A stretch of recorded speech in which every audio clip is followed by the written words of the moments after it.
Hello, my name is John O'Brien. I'm with the Lincoln Group of the District of Columbia, introducing our speaker for today's presentation. This will be part two of the program on the election outcome of 1864, the critical election for Lincoln, his reelection, and take a deep dive into the electoral vote tallies in each state and the questions that they raised. Our speaker is David J. Kent, noted author, columnist and editor for All Things Lincoln. He is the immediate past president of the Lincoln Group and is the author. His most recent book is Lincoln, the Fire of Genius, How Abraham Lincoln's Commitment to Science and Technology Helped Modernize America. Now I'll turn to David to make his presentation on the election of 1864. Thank you, David. Okay, thank you. And I will share my screen. So this is, like I mentioned, where this is basically part two of this election of 1864.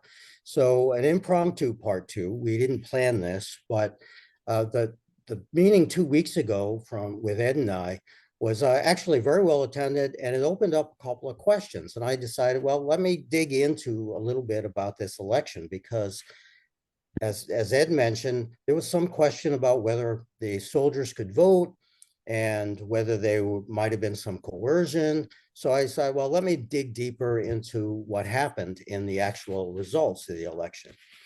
So that's what I'm going to talk about tonight. So let's look at, we have the two sets of candidates here, the National Union, which is really the Republican Party. They just renamed themselves for this election. And Abraham Lincoln is the incumbent Republican president, and he has a new vice president running with him, the war Democrat, Andrew Johnson. And on the other side, the Democratic Party has the war Democrat, George McClellan, with the peace Democrat, the Copperhead, George Pendleton. So the Republican National Union Party, their platform is, we will win the war, we will reunite the Union, and we will abolish slavery. The National Democratic Party was saying, well, you know, the war is lost, it's a failure, we're going to declare peace immediately, we're going to dismember the Union, let the Confederacy go, which would mean the perpetuation of slavery. So those are the two sides, and they're pretty dramatically different, kind of like this current year.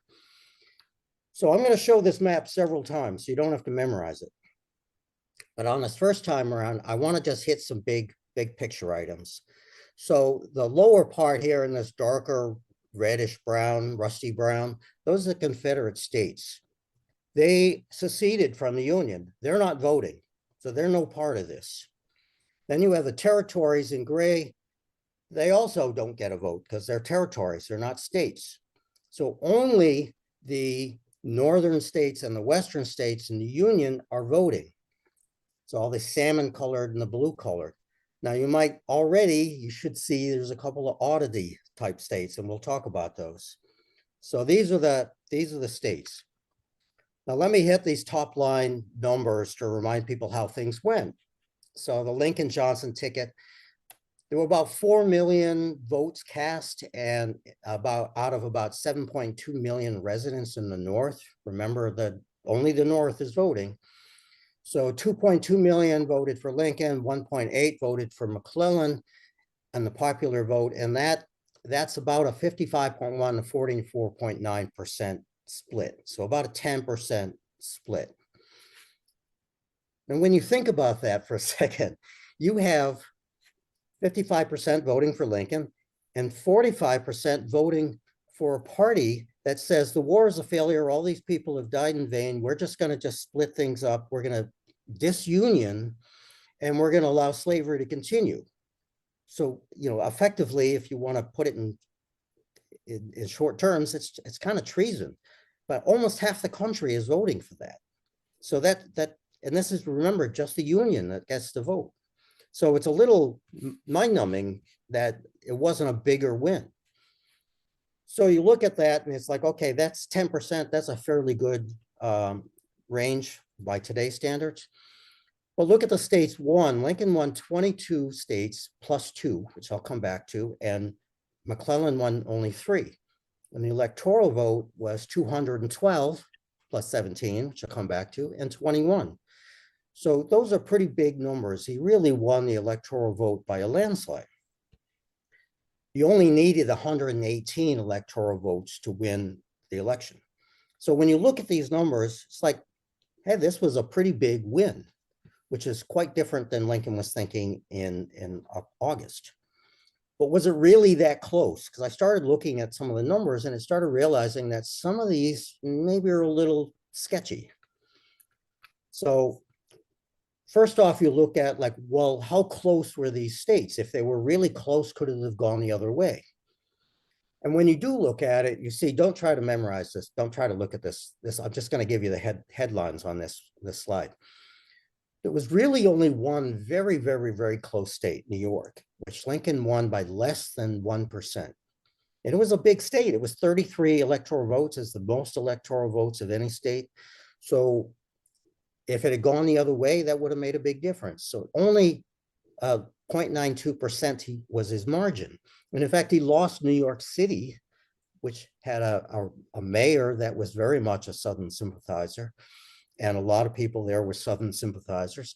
They voted for McClellan, but Lincoln got enough in the rest of the state to win the state, barely. Now, there were 2 other states that Lincoln won by less than 5%, Connecticut and Pennsylvania. That's fairly close, but not too bad. And then there were 5 states that he won under 10%. So you're getting a little bit of a buffer, but you're still fairly tight. But when you think about it, there were these 8 states that were sort of close and one that was really close out of 22. That means there were 14 states that Lincoln won by large margins, more than 10%, 20%, 40%. One of them was 70%. So he won a lot of these states by large margins. And I'll talk about the 2 blue ones in a second. So, but there were a few that were close. So it's not that, you know, that so far he's looking good. So let's look back at this map again real quick and just look at the 3 blue states. McClellan only won 3 states, starting with New Jersey. And people have described New Jersey as his home state. Technically, he was born in Philadelphia, across the river. He traveled around a lot. He was in the military. He wasn't really in New Jersey. But by the time of the election, he was living in New Jersey, and later he became the governor of New Jersey. So he was sort of a home state. And he won by about 5.7%, which is in that last section of the slide I showed you before. So it was under 10%. It was fairly close, but not too close. Then there's Delaware. Delaware, he won by a little closer. It's only 3.6%. And Delaware is interesting because it's one of the 4 border states, a slave state that stayed in the Union. And like all 4 of the border states, it was semi-loyal, loyal to Union, and it stayed in the Union. Well, Delaware was one of those states, these border states, that Lincoln had pitched this idea to earlier in the war of this gradual compensated emancipation. So you might lose like slaves no matter what and then get nothing. So why don't you just do this? And Lincoln's idea was to start the process. And he liked Delaware as a possibility because there were very few enslaved people in Delaware, a few hundred people, a very small percentage. But Delaware was obstinate. They are not going to get rid of slavery. McClellan also wins Kentucky, and he wins Kentucky by a huge margin, almost 40%, which is a bit misleading because Kentucky's voting participation was down by 40% than it was in 1860. So a lot of people just weren't interested in voting. Maybe they were off to war, maybe they were whatever, but they didn't vote. But Kentucky, again, was given this option by Lincoln earlier in the war. Let's go change your constitution, institute some sort of gradual, it could be compensated emancipation, just start the process of trying to end slavery. And they said, no, we're not doing that. So by 1864, they're both slave states, they're not changing. What about the other two slave states that stayed in the Union? So we'll go back to this map. So you have Maryland, which is here, and Missouri. They were both slave states that stayed in the Union, and they also didn't want to go with this idea of gradual emancipation either. But they changed. So Maryland actually goes for Lincoln with about the same percentage as the national, that this 55 to 45% break. So they've kind of turned around, because in 1860, they didn't like Lincoln. They tried to assassinate Lincoln coming through Baltimore, and Baltimore was a sign of riots and people died when the Union tried to bring militia down to protect DC. And Maryland was going to secede, except Lincoln sort of used some tricks to make sure they couldn't vote on it. So they weren't real big fans of Lincoln, but by the time the 1864 election came around, they had changed their mind. And in fact, in April of 1864, they had a constitutional convention, and they said, you know what, we need to get rid of slavery. So officially abolished slavery on November 1st, 1864, 1 week before the election. Now, Missouri was in a similar position. Lincoln lost it to Douglas in 1860. They weren't necessarily big Lincoln fans either. He ended up winning them by a 40% margin, 70 to 30% in 1864. They too were abolishing slavery. And officially, it didn't happen until January 11th of 1865, so a couple of months after the election, but it was a long process, and they knew they were getting rid of slavery. So it turns out that the two border states that abolished slavery by around this time of the election voted for Lincoln. The two border states that refused to get rid of slavery, even though they had small percentages, they voted for McClellan, which is, tells you a little bit. Okay, before I leave this map, I'm going to jump into the next couple of states that I want to talk about. And that's this state, Tennessee, and this state, Louisiana. Two states, 17 electoral votes. And I'm sure you already, when I was pointing out the Confederate states, you're thinking, wait a second, those are Confederate states. How are they voting for Lincoln? How are they voting in this election? They're not even states. So let's talk about those. And the answer is pretty much the same for both, in that the Union Army had recaptured part of Tennessee. Fairly early, they recaptured the eastern part of Tennessee, and later on along the Mississippi River, so part of the West, but not the whole state. And as early as the spring of 1862, Lincoln had put Andrew Johnson down there as the military governor. So when 1864 came around, they're saying, yeah, we want to be part of this. We want to be reconstructed. We want to be part of the Union, at least the loyal parts of the state, the part that was occupied by the Union forces, wanted to be part of the Union. So they said, we're going to have a vote. And they voted, and their vote result was exactly 85% to exactly 15%. And the vote count numbers were exactly 30,000 to exactly 5,000. Now, if you feel uncomfortable with that word exactly, that's kind of sketchy, right? And there was a lot of questions about the voting on this. And in fact, there was, many of these mailed ballot boxes had been basically captured and destroyed by Confederate guerrillas. And oddly enough, I just saw in Oregon and Washington State, there were people out there firebombing the mail drop for balloting for this election. So it's for basically the same reasons. So there were kind of fuzzy numbers, but they say 85 to 15% vote went to Lincoln. There's your 10 electoral votes.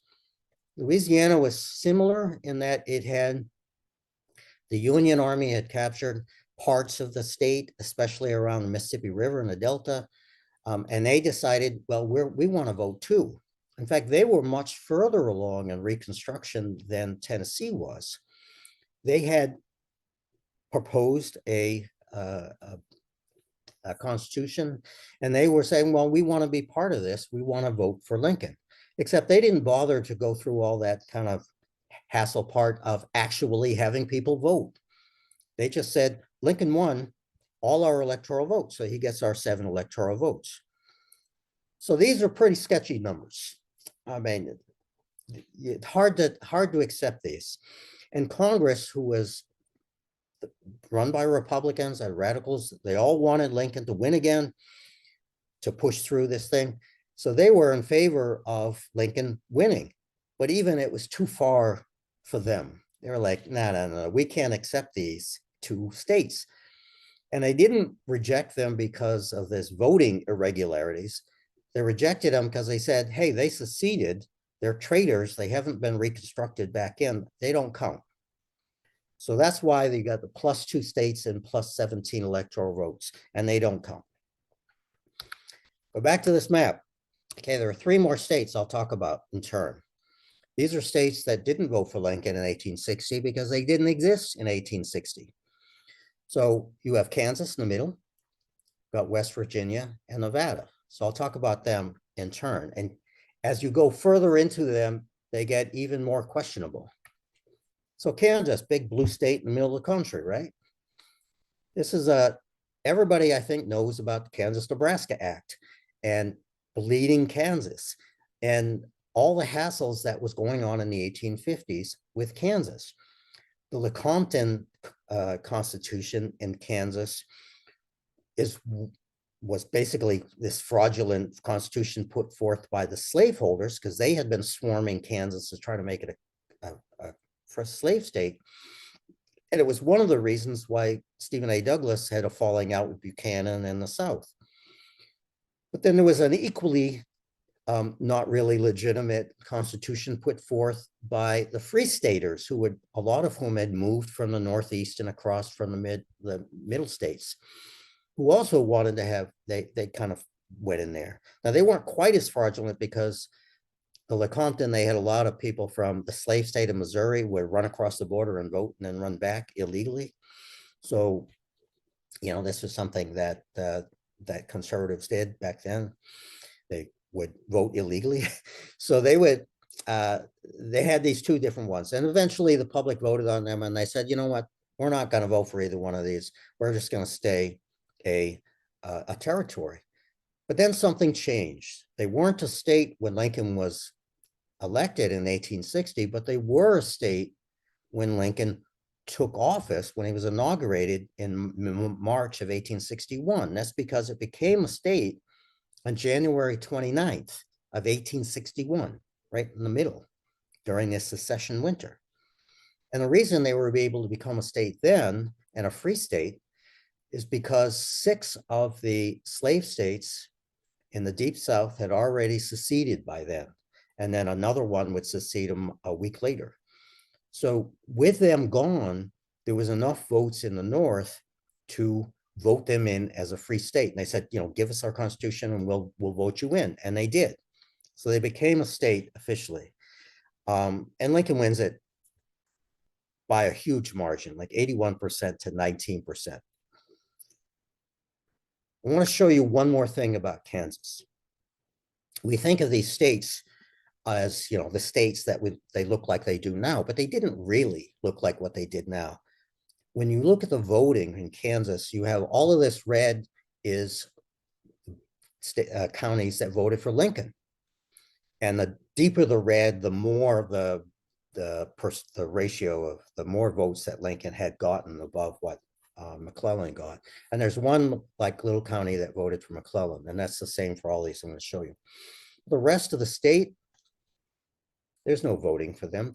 I mean, there weren't a whole lot of people in that part of the state, but there was no mechanism. It was, so it's really not quite the whole state that's voting. Okay, let's look at West Virginia. So you can see in this orange, that's what West Virginia looks like now. And the other map, you can see Virginia and West Virginia. And West Virginia became a state on June 20th, 1863. So this is right in the middle of the war, like 2 years after the war started. And Lincoln ends up winning it like 68% to 32% in 1864. So it's like a 2-to-1 margin. Pretty good, right? Except, is it even a legitimate state? And there's a lot of question about that Then and today, there's still a question as was West Virginia even a legitimate state at that time? So we all know that Fort Sumter, after Fort Sumter, Lincoln calls out 75,000 militia, and the militia come down. And because of that call for militia, Virginia says, no, you can't do that. We're going to secede and join the Confederacy, along with these three other upper South states. So Virginia holds on April 17th, not very long after this, after Sumter, they hold a constitutional convention and they decide to secede. But there are 49 delegates from this upper counties of the northwestern part of Virginia, that 49 delegates from that area that go to this convention. Only 17 of those delegates, so it's only about a third, vote in favor of secession. 30 of them vote against, and there's two that abstain. So they're not happy. They don't want to go with what the plantation owners in the Richmond area and down the Piedmont want to do. There are very few enslaved people in this area. They're much more independent. They don't want to be part of the secession. So they meet a month later in May in Wheeling, and they start debating this idea. It's like, what do we do? And there's a lot of uncertainty because nobody knows whether they can actually even do this. And it is pretty questionable. Usually, if a state is going to give up some of its territory to form another state, then that state has to consent to those counties leaving to form another state. So Virginia had done that earlier, decades earlier, when they spun off the western counties and made it Kentucky. And in 1820, when Missouri was created as a slave state, they balanced that by creating Maine as a free state. Well, and Maine didn't just like the tide go out, not come back in. Maine was the upper counties of Massachusetts. So Massachusetts consented to allowing those counties to branch off and become a state. Well, clearly in 1864 and 1863 and all this time leading up to it, Virginia is not consenting to have these counties form another state and join the Union. So they're clearly not consenting to that. So there's some question about this. And here is Lincoln arguing that secession is illegal and you can't do it. And so now he's faced with, well, West Virginia is seceding from secession. So is that anti-secession? It's really questionable. So they argue about it for a year and a half, almost 2 years. Finally, on December 31st, 1862, Lincoln approves an enabling act passed by Congress that admits West Virginia as a state. But he says, well, there is one condition. You have to add a provision to the Constitution that has at least a gradual abolition of slavery. Because these are just western counties of Virginia. So Virginia with slavery, technically West Virginia has slavery. And it is not, you can't join with slavery. You have to at least have a gradual process for getting rid of slavery. So they added that in to the Constitution and they were approved. Interestingly enough, in this enabling act that says, yes, you can become a state, to get around this idea that the state has to consent for its counties to spin off to create a new state, it says, quote, the body which consents to the admission of West Virginia is the legislature of Virginia. So clearly the guys in Richmond are not giving their permission for West Virginia to become a state in the Union. So it gets a little dicey as to how they did this, but effectively they said, well, the people in the western parts of the western counties who decide that they're now a new state, they are now the legislature of Virginia that they can vote to become a new state of West Virginia. So it's really kind of fuzzy and dicey. So there's a big question as to whether or not that's even a legitimate votes for Lincoln. So here again, you can see that the northern part of it is mostly it's voting for Lincoln. There's one county that votes McClellan, but maybe half of these counties, these districts, don't have any votes counted at all. It's still really not, you have to question whether it's half of these people are being cut out of voting because they were further south, or there just wasn't anybody there, or they didn't have a way to count on them, or whatever. There's a lot of questions about that. So let me get into what I think is actually the most interesting of these states. Nevada becomes a state October 31st, 1864. I'll repeat that date, October 31st, 1864. The election is 1 week later. So it's cutting it pretty close. So if you think it's cutting it pretty close, it really is. But there's something else about it, because usually Congress says, well, you have to have 60,000 residents before you can even petition to become a state. There were only about 40,000 in Nevada. So why is it that they get to become a state? And the answer is two parts. First part is because they had this Comstock lode discovery, which is silver. Huge amounts of silver they found in Nevada. It's one of the nicknames of it, the Silver State, valued at around $400 million. So Congress is like, hey, maybe we should let them in. They got a lot of money and we got a lot of expenses to pay for the war. So maybe we should let them in. So that was one of the reasons. Then there was another reason, and it wasn't just Nevada. Remember, in the last 2 weeks ago, we talked about Lincoln was nobody, the Republicans weren't sure Lincoln could win. So there was a lot of jockeying around, and even Lincoln didn't think he could win as late as August until things changed and he won fairly well. So the Republican Congress, which dominated Congress, was saying, maybe we can let some more states come into the Union. So they passed in the spring of 1864, enabling legislation that said 3 territories can form states: Nebraska Territory, Colorado Territory, and Nevada Territory. So Nebraska said, okay, we'll have a constitutional convention, we'll vote on it, we'll decide about becoming a state. And they did, and they voted against it. We're not ready. We don't have people, we don't have the capabilities. Forget it. We'll stay a territory for now.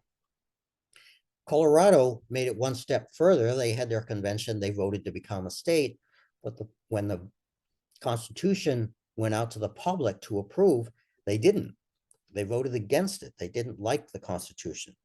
So they said, okay, we're not going to become a state right now either. We're going to have to wait. And it was like another 30 years or so before they became states.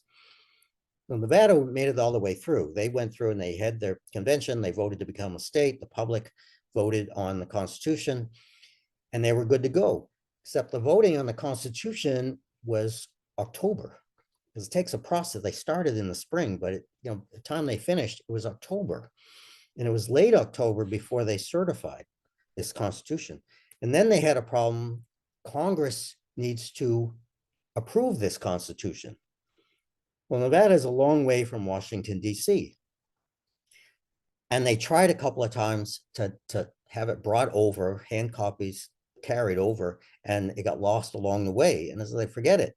And then they said, okay, let's telegraph it. We have this new technology, let's telegraph it.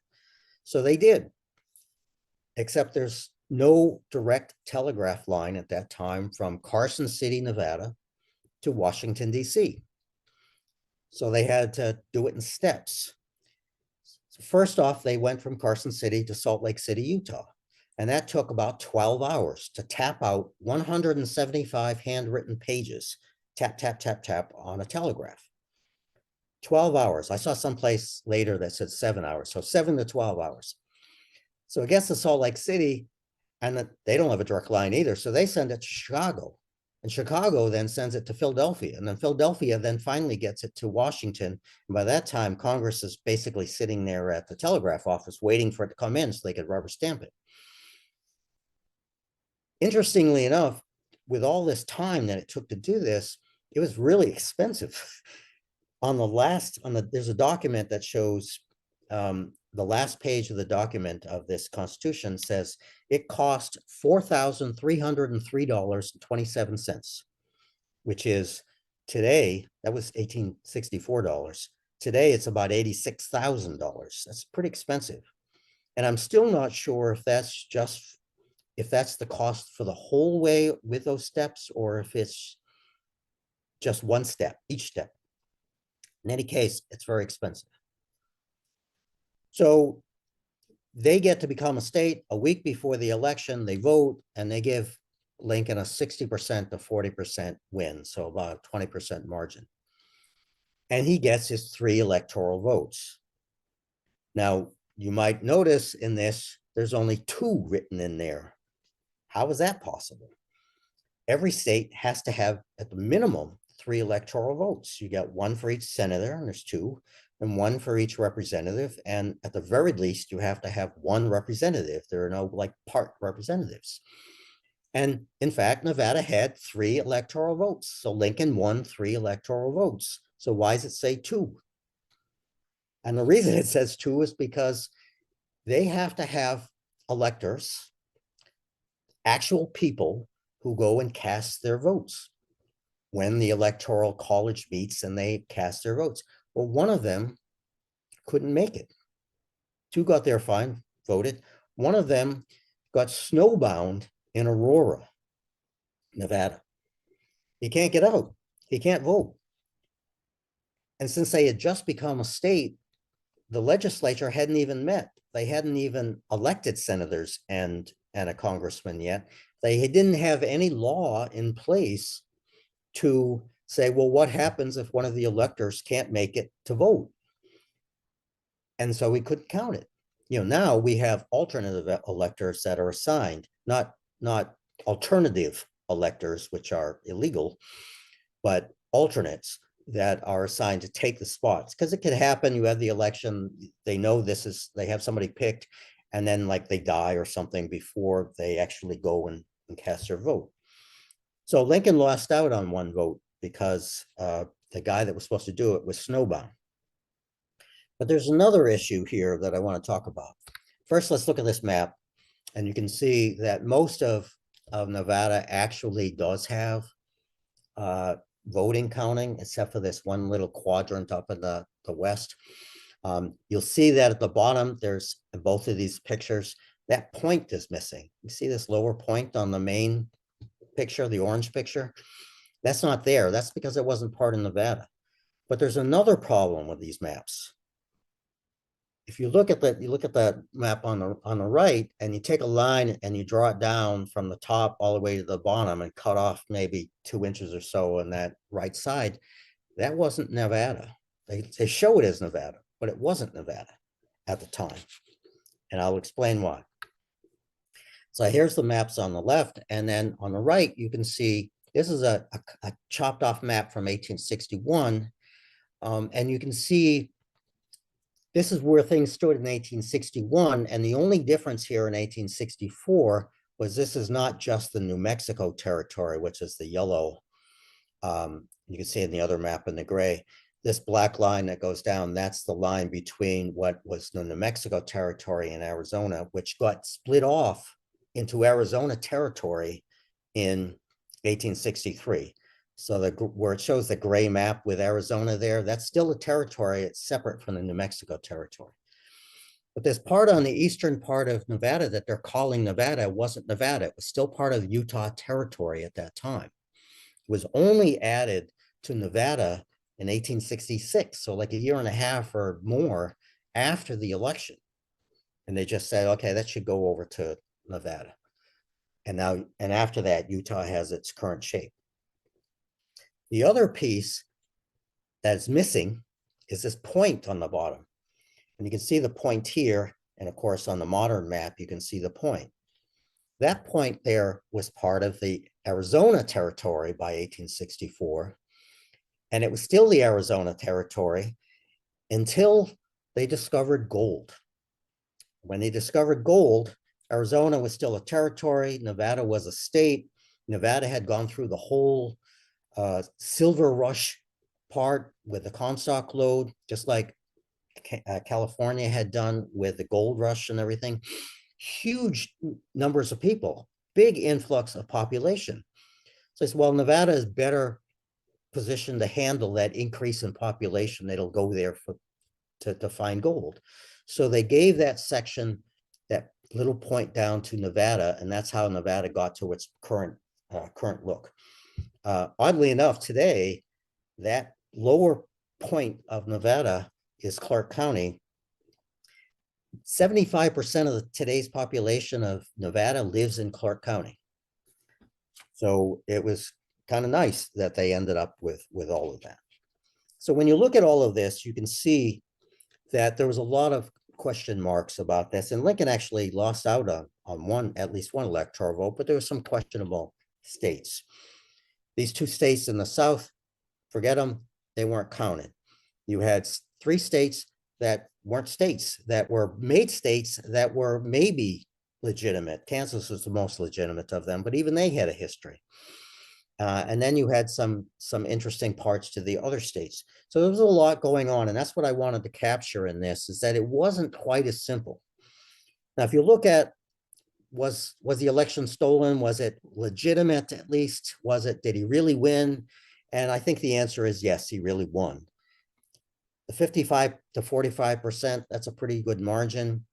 The 212 to 21, even if you start adjusting some of these things, that's still going to be a pretty good margin. So yes, I think he did win. He won legally, even if there is some question marks on some of these states, he was still won. So Lincoln becomes president, gets inaugurated in March 1865.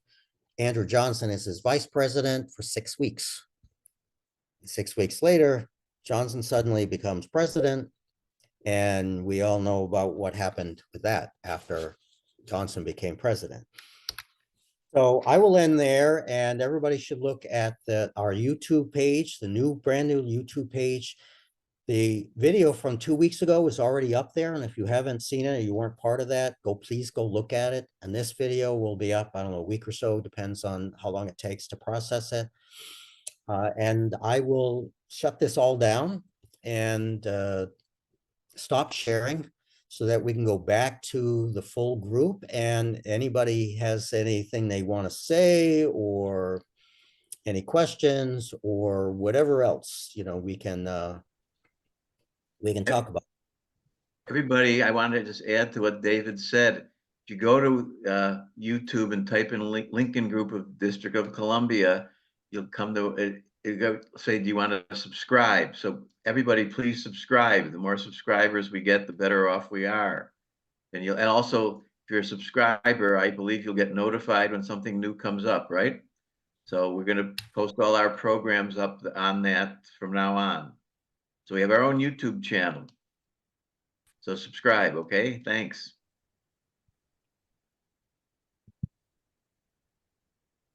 David, do we know how much money, money today in politics, Harris has spent raised $1 billion, and these billionaires are throwing around hundreds of millions of dollars. How much money do we know do we think the Democrats and the Republicans had to spend on the campaign of 1864?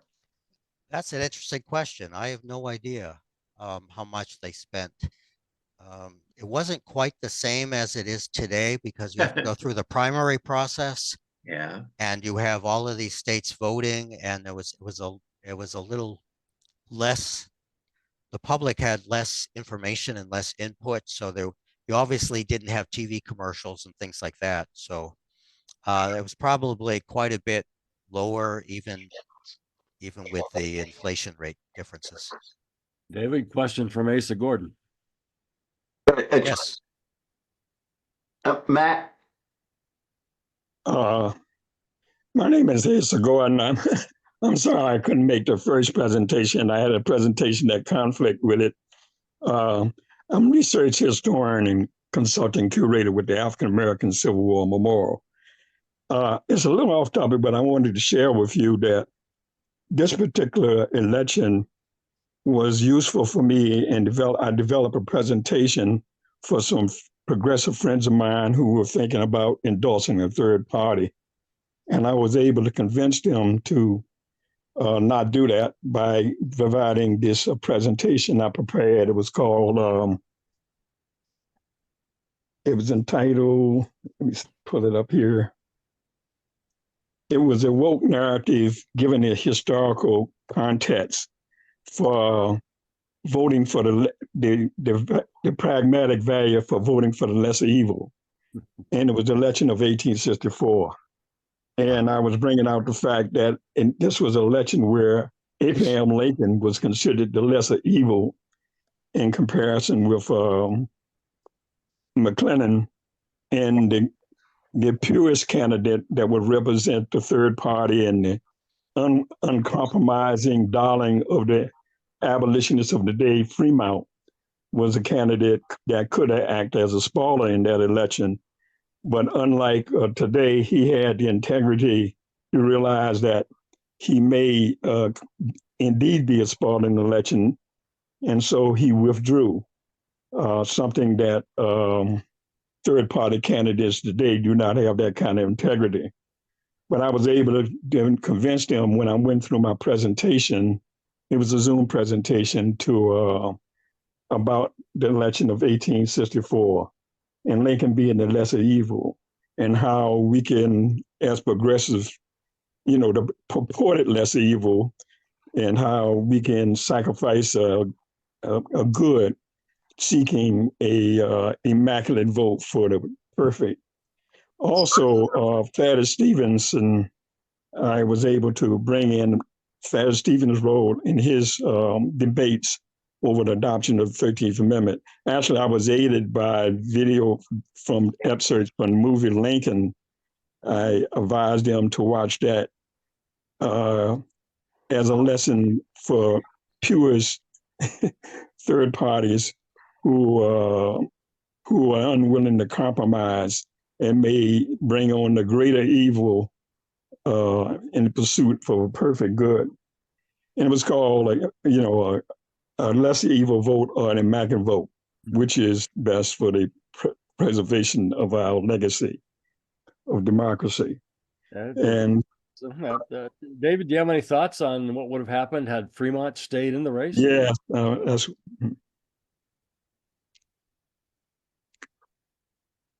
How would Fremont have affected those electoral state numbers? Huh? David, he's asking you. Asking me? Oh, I thought he was asking Asa. Sorry. Well, Fremont. I would just say this: Fremont didn't want to take the chance. I think he wrote a very eloquent letter articulating his reasons for withdrawing, and that letter, I want you to understand, had a significant impact on some groups that were anticipating. I was able to persuade them by this presentation to, back off that nonsense. Yeah, that's good, because Fremont, it'd be interesting to kind of speculate on what effect he would have had if he had stayed in. Part of the reason he dropped out was not just because he didn't want to be a spoiler, which was certainly part of it, but they weren't getting any traction. That particular wing of the party wasn't getting any traction. And then most people were saying, Lincoln is clearly the better choice for what the Republicans wanted, the National Union wanted. And so I don't know how much he would have gotten. He was out in Missouri earlier in the war, and obviously there were some issues there. I don't know whether he would have won Missouri or not. He might have actually improved Lincoln's return. Well, I did point out that both he did pull the swing. He was having an impact on the two prominent African American leaders at that time, Abraham Galloway, who was a spy and recruited for the United States colored troops in the South. He was the leader from the South, and he met with Abraham Lincoln in 1864. Also, Frederick Douglass met with Lincoln in 1864. And both of them came from those meetings viewing Lincoln as kind of equivocal on the issue of granting the franchise to those of African descent.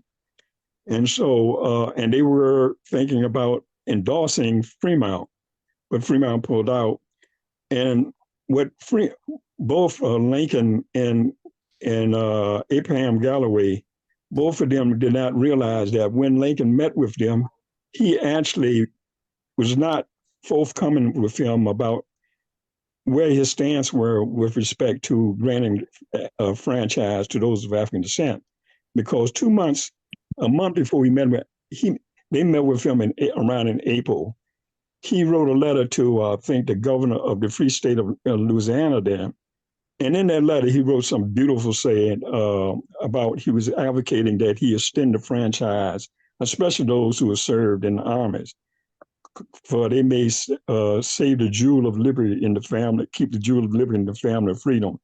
So, but Lincoln was not willing to let that get out at the time. So he said, this is for you only. And so he did not share that with the African-American leaders when he met with them. But the things changing around. And so it's I don't know what effect it would have had if the circumstances not changed and they had Black leaders like Frederick Douglass and Abraham Galloway sticking, if they, because they were for Fremont at that time until Fremont fell out. So that made an impact. And that also made an impact on some groups I was dealing with today. So really this historical election of 1864 has had an impact on certain groups today. Asa, I should add, to back off. before we move on, I should add on the topic of Fremont and Lincoln, their relationship during the war. Mm-hmm. May 20th, Tuesday, May 20th, is going to feature the author John Bicknell, who has written an entire book on this entire subject, Fremont and Lincoln during the war, about how Lincoln fired Fremont twice, about then how he tried to hire him as a general and Fremont declined, and then about their electoral relations in 1864. So it's a topic that is well worth exploring further, and we're going to on May 20th next year. Great. Thank you. Thank you, Asa. Question from Matt. I have a narrow question and then a broader question. My narrow question is, with these 5 or 7 states being dubious in one way or another that you went through, excellent presentation, by the way.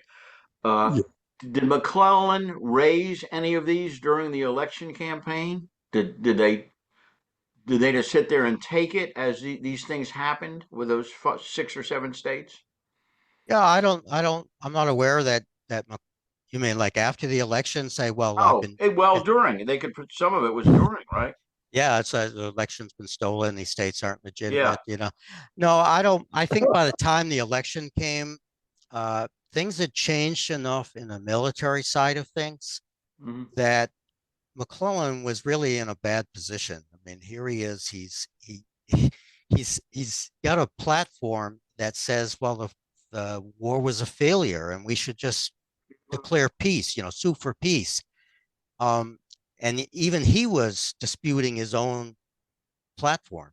So he wasn't really and then with the military operations going much, much better for the Union, he really didn't have much complaint. He couldn't go out there and say, yeah, but this state was a little fuzzy and this state was a little, I think I should have won this state.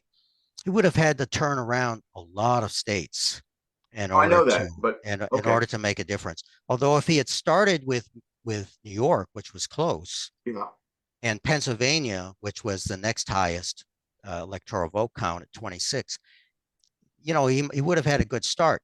The problem is, there wasn't any way to really do that. All the things we have in place now to challenge elections and to ensure elections, certify them, they were pretty fuzzy back then, especially during a time of war. My next question is so broad, I probably shouldn't ask it, but when you go back to your 55-45, that means that if the southern states, I guess were 7 that seceded, that were, I don't know what the number was, if they had popular votes on the election, the majority of the country would have been against war and freeing the slaves, right? That must have been the general, if you had a full election. And does that mean that the South made a mistake, those southern states, in seceding?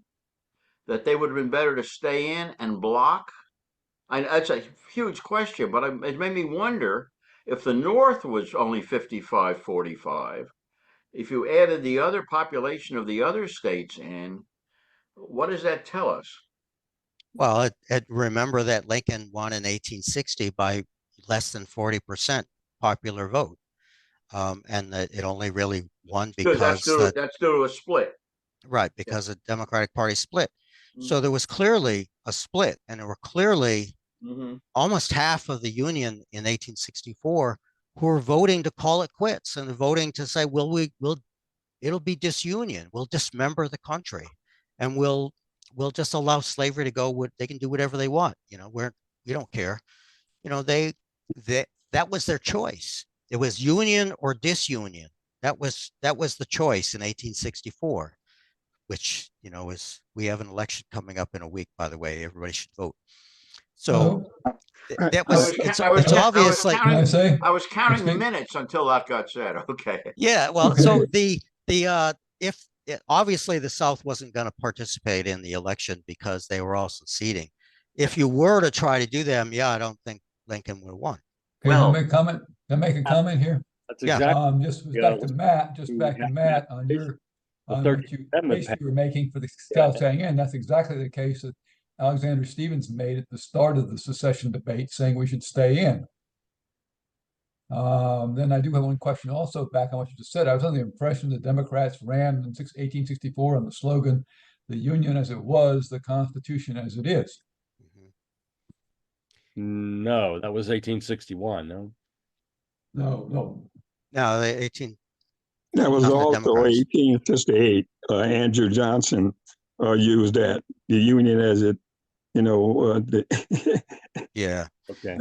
I remember seeing a And- cartoon of McClellan, a pro-McClellan cartoon. It showed Jefferson Davis, Abraham Lincoln tearing apart the United States. And McClellan said, "Now, boys, let's be calm about this sort of thing. We need to Yeah. keep this together," It- approximately. Well, The other thing about Matt's question is, let's say the South had not seceded, and there's an election Lincoln had won in 1860 because of the divided Democratic Party. I think a case could be made that the Democratic Party would have either fallen apart in the interim or would still be divided because the basic issue of slavery had not gone away. It was just as divisive as it was before. right. I think the election of 1868 is instructive on this. The 14th and 15th Amendment would not have been adopted if many of the Confederates had not been disfranchised. In fact, what is unique about the 1868 election, the Democrats would run on the part of this is a white man government. And if we win, we're going to overturn Reconstruction. They lost because, quite frankly, they had disfranchised a significant number of the southern states from Confederates to not vote. In fact, at the end of registration, the number of Southerners who were entitled to vote in the election of 1868, their former slaves outnumbered the number of whites who were registered to vote from the former southern states. Ulysses Grant, in fact, lost the popular white vote in that election, even with the disfranchise of many Confederates to vote in that election. That meant he lost a majority of white vote in the North. He won because slaves were allowed to vote under the March 67 Voting Right Military Act, and they were about 12% of the voting population. They voted overwhelmingly for Grant. So that was the first multiracial democracy in which, that we had, in which that elected U.S. Grant over the majority will, that if they were not voting, we would not have the Union as we know it today. I'm sorry, I went off on that. One of the things I think it's interesting is that, in 1860, the reason why the Southern Democrats decided they're not going to go with Douglas, who was the overwhelming favorite in the North. We're not going to go with Douglas. They knew that by splitting that they would lose to the Republicans. And it was kind of an excuse for them because what they wanted to do was to tear the country apart because they knew they were losing political control of the federal government. And with all that, if the Western territories were going to come in as free states, then they would definitely lose control of them. By separating, they thought, well, the North will just let us go. They're not going to go to war over this. They'll just let us go. And we'll just be a separate country with slavery. And then we will just start taking Cuba and all the other places down south, and we'll even be bigger than what the North was. And we will be a stronger country than what we're leaving behind. Was there a minority view in the South that said you're crazy? We're going to get Lincoln and we're going to lose the war, or did nobody think through that? No, there were plenty of minority in the South, that view in the South. Lincoln thought that there were a lot of people in the South that would just say, hey, these guys are crazy. It's just a bunch of rich plantation owners that are driving this whole thing. We could just stand up to them and we won't secede. But of course, that didn't work out because the rich plantation owners owned everything and they dictated the politics. South was not a Yeah, you had the Peace Democrats, you had the Lincoln Loyalists, so you had quite a contingent of, Southern whites who were, supportive of the South. I mean, it's kind of a myth of the unified South. Right. Well, and Lincoln lost New York City. I don't have the numbers in front of me, but by a considerable margin, significant enough margin.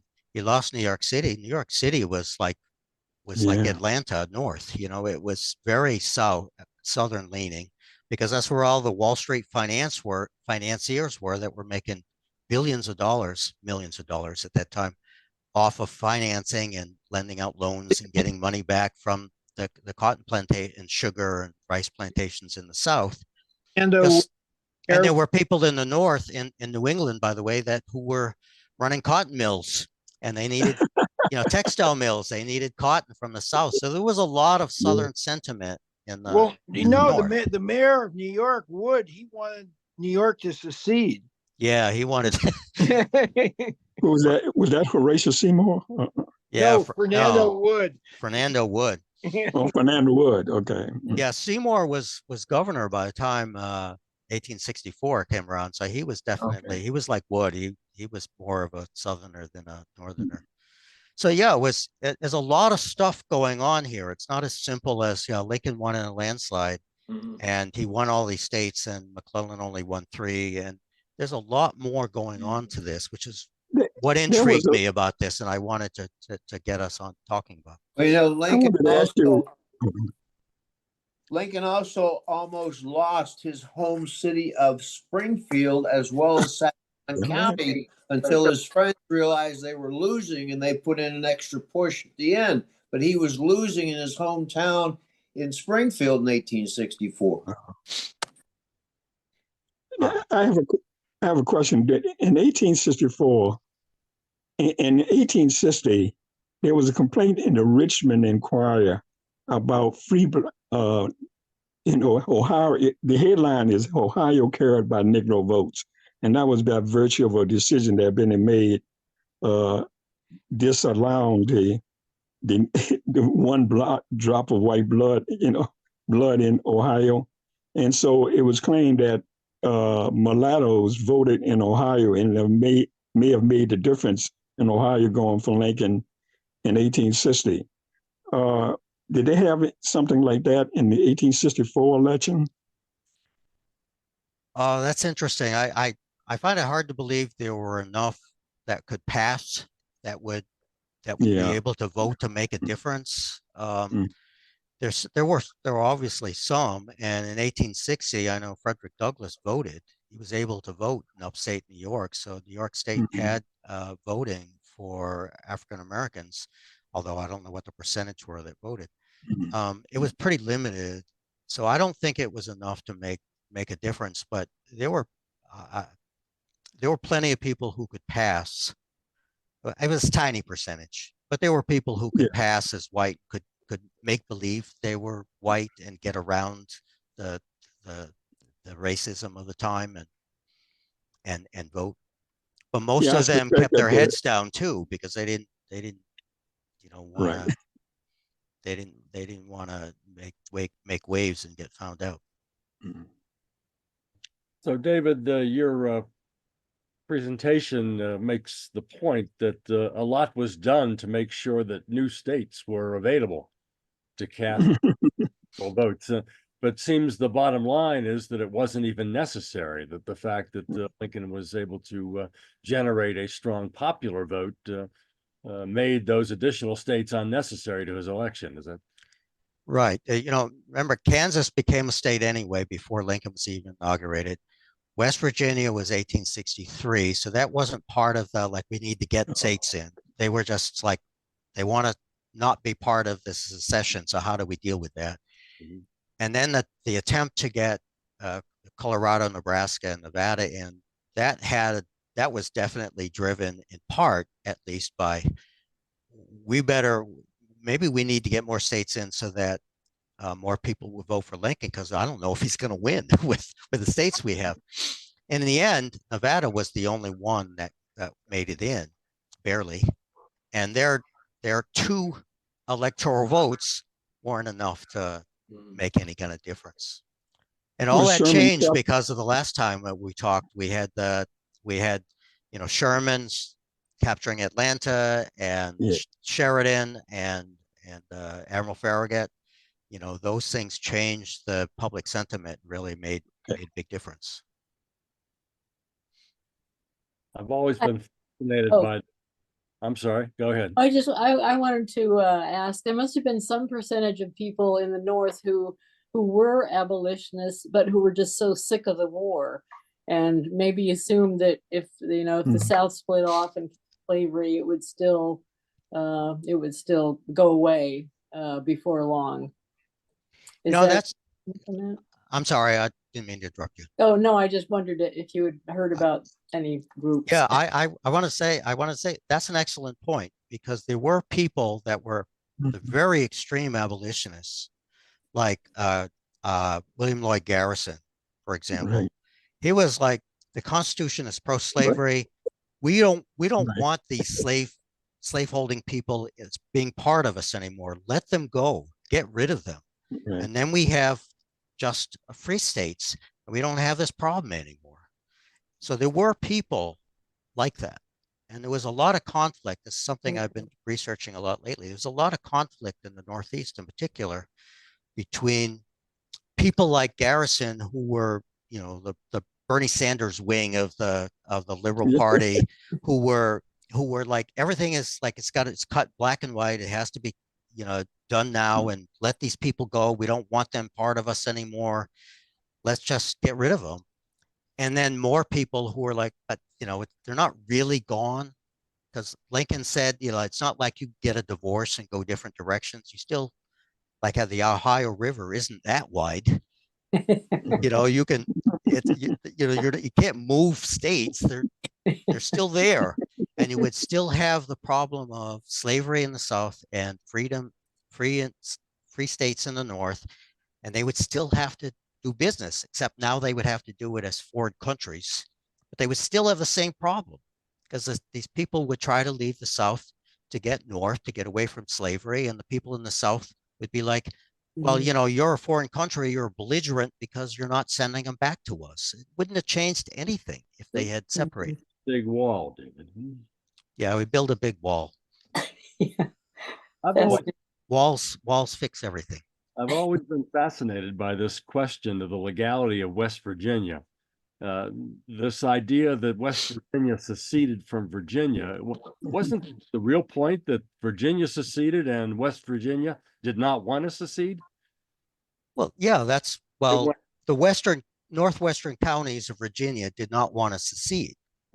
But this is often couched as they withdrew from Virginia. Virginia withdrew from the U.S. That's Yeah, and that's why it was so complicated, because Virginia left, and I always thought this was funny, because when they first had the war, and you would have these first few enslaved people that would escape and go to Ben Butler across the border into Ben Butler's lines. And Ben Butler said, "You guys aren't even part of the United States anymore. Virginia seceded. You don't count anymore. Constitution doesn't apply to you. So obviously the Fugitive Slave Act doesn't apply to you. It's like, sorry, these are, and then he used the term contraband of war to basically say, get away from me. You know, these people, if they get here, they can stay. So to have the southern states like to have it both ways. We left the country, but we still want the rights we had when we were part of the country in a lot of cases. And it's like, you know, I can see Garrison's point of view. It's like, you guys left, go away. You know, don't bother us. We're coming towards the conclusion of our hour. Are there other Tom, questions? Pete, did you have something you wanted to say? Yes, I did, and that's that a wonderful book on the Byzantine story of the creation of West Virginia is Eric Wittenberg's Seceding from Secession. It is a fabulous and well-told story and very, very complicated. With the restored government of Virginia, which was West Virginians voting to allow West Virginia to become, it's a marvelous story. And if you want all the complexities, I highly recommend getting that and reading that book. Yeah, there's a lot of rationalization and self-subterfuge in order to allow this to happen. So, I mean, it's kind of like Lincoln was saying, you know, I can give up the whole country in order to protect one little law, or I can, like, you know, maybe skip that one little law for a short period of time in a small little area in order to maintain the Constitution. So that was, I think, on a larger scale, the case with West Virginia. Debbie? Debbie. Yeah, I've been trying to figure out how to ask my question because I'm just so taken by the presentation. It's almost mind-blowing. And you look at the scope of the country and the positioning of people's mentality from the Northeast, where I did not know about New York City, and then dealing with the West. It really is like different countries. So I guess I'm wondering about the characterization of the Western frontier, whether there were Western states, whether they had the opportunity to become states, and then they turned that down. They say we want to stay as territories. That's a mentality there that's so different than what was going on out east. Did you have any take on how this country is even a country? Yeah. Well, you remember that we got the Louisiana Purchase. Jefferson bought the Louisiana Purchase in 1803. And by 1820, when they had the Missouri Compromise, that was all still territory. None of that had become states in the northern part. And the Missouri Compromise made Missouri a state and then said, well, all the rest of that could stay as free territory.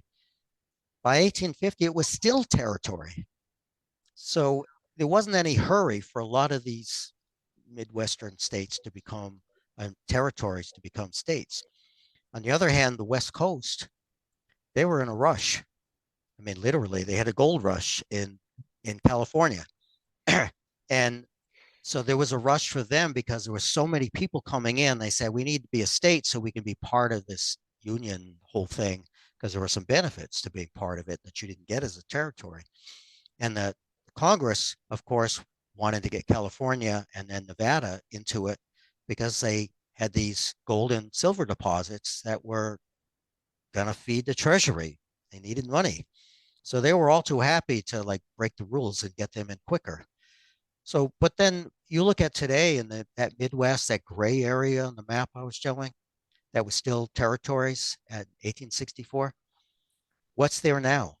There's, you know, Utah and Colorado and Utah and Nebraska. And there's either a lot of sand, mountains, wheat and corn, but it's a lot of open space still. There are not a lot of big cities in that area with a few exceptions. It's still pretty much empty in the sense of people-wise. Wisconsin and Montana, there's only about as many people living in those states as there is in Washington, D.C. And their areas are just huge. So maybe it's something about there being just huge amounts of open area and not really conducive to large population centers. So that's why they maybe weren't too, you know, they weren't too eager to become states back then. I don't know. Somebody must have studied that. So David, the concluding question gets down to, was in fact the election of 1864 stolen by Abraham Lincoln? Not by Abraham Lincoln, no. Abraham Lincoln did not steal the election. Was the election kind of sketchy in places around the edges? I think so. Would it make a difference? No, I don't think so. Lincoln would have still won. He only needed 118 electoral votes. He got 212. New York and Pennsylvania were 33 and 26 by themselves. And all the rest of the states were quite a bit less than that. So it would have, McClellan would have had to get Pennsylvania and New York and a bunch of other bigger states. And there was like no way he was going to win those. So even if you start carving off some states because they're a little fuzzy, he still would have won. Excellent. David, on behalf of the Lincoln Group of the District of Columbia, I want to thank you for this fine presentation on the election of 1864. And that concludes our program this evening. Thank you for joining us. Ed Epstein, anything more to say?